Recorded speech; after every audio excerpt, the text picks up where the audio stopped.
पुरुषों को नसबंदी कराने से आखिर डर क्यों लगता है? डर लगने के पीछे उनकी एक ही वजह होती है कि कहीं उनकी यौन क्षमता को किसी तरह की क्षति ना पहुंच जाए, कहीं ऐसा ना हो कि वो आगे चल के सेक्स करने में असमर्थ रहें, वो उस तरीके से एंजॉय ना कर पाए, वो उस तरह का सेटिस्फेक्शन जो आज तक वो अपनी बीवी को देते आ रहे हैं उसमें कहीं कोई कमी ना आ जाए, कोई दिक्कत कोई परेशानी ना हो जाए। ये जो डर होता है ना, यही उनको इजाजत नहीं देता नसबंदी कराने की, जबकि नसबंदी कराने के अपने नंबर ऑफ बेनिफिट्स हैं जिनके बारे में मैं आज इस वीडियो में आपको बताने वाली हूँ। तो पहला फायदा और सबसे बड़ा फायदा तो यही है कि नसबंदी एक ऐसा सर्जिकल प्रोसेस है जिसे कराने से, इस छोटे से ऑपरेशन से कराने से आप अपनी फीमेल पार्टनर जो आपकी धर्म पत्नी है उसको इस टेंशन से दूर कर सकते हो। इस अनचाहे ये जो गर्भ धारण का ये जो पूरा खेल होता है ना, इससे आप उसको निजात दिला सकते हो।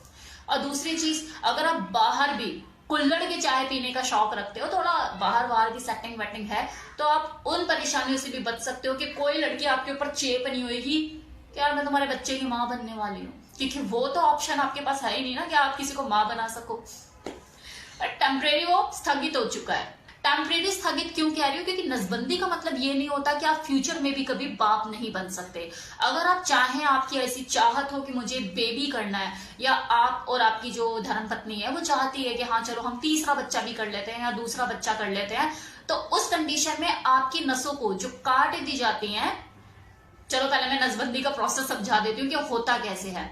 इसमें आपके अंडकोश के अंदर दो छोटे छोटे छेद किए जाते हैं, उसमें से नसों को निकालकर उसे बांधकर फिर काट दिया जाता है। इस माइनर से जो बारीक सा छेद आपके अंडकोश में किया जाता है और जो नसों को बाहर निकाल के उसे बांधकर काट दिया जाता है, जिसकी वजह से विद इन 50 डेज के अंदर आपका जो स्पर्म है वो आपके वीर्य में आना बंद हो जाता है।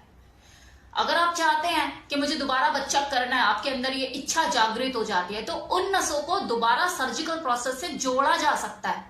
आप में दोबारा वो क्षमता आ जाएगी कि आप बच्चा पैदा कर सकते हैं। इसलिए मैंने बोला कि ये टेम्परेरी स्थगित होता है। तो ऐसा नहीं है कि आपके बाप बनने की क्षमता आपसे परमानेंटली छीन ली गई है, नहीं, आप बाद में भी बन सकते हैं बाप अगर आप बनना चाहते हैं। माइनर से सर्जरी होती है, पेनलेस होती है, इसमें आपको कोई ऐसा खास दर्द नहीं होता। आप सेम टाइम में अपने घर जा सकते हैं, अगले दिन उठकर ऑफिस भी जा सकते हैं, नहाने में कोई परहेज नहीं, खाने में कोई परहेज नहीं, आपकी गोलियों पर भी कोई असर नहीं पड़ता, आपकी सेक्स लाइफ भी प्रभावित नहीं होती है। आप जैसे पहले सेक्स एंजॉय करते थे वैसा ही सेक्स बाद में भी एंजॉय कर पाते हो। आपकी बेडरूम एक्टिविटीज एकदम बढ़िया, कोई परेशानी नहीं। आपकी वीर्य की क्वालिटी, उसके गाढ़ेपन, उसकी सफेदी पे कोई फर्क नहीं पड़ता। आपकी जो सेक्सुअल पावर है, जो यौन क्षमता है, जो यौन इच्छा है, वो बरकरार रहती है। छोटी सी सर्जरी को कराने से ये जो आपकी धर्म पत्नी हर महीने एक मेंटल ट्रॉमा से गुजरती है ना, यार पीरियड नहीं हुई, 4 दिन ऊपर हो गए, हफ्ता ऊपर हो गया, कहीं मैं प्रेग्नेंट तो नहीं हूँ, ये जो अनवांटेड प्रेगनेंसी और ये जो तनाव उसको हर महीने झेलना पड़ता है, इससे उससे आप इस चीज से निजात करा सकते हो, उसे सुरक्षा का एहसास करा सकते हो कि बच्चे कुछ नहीं होगा, मैंने वो इंतजाम ही खत्म कर दिया है। और दूसरा, आप देश का भला भी कर सकते हो, परिवार नियोजन में अपना सहयोग दे सकते हो। तो ये मैंने आपको फायदे बताए नसबंदी कराने के।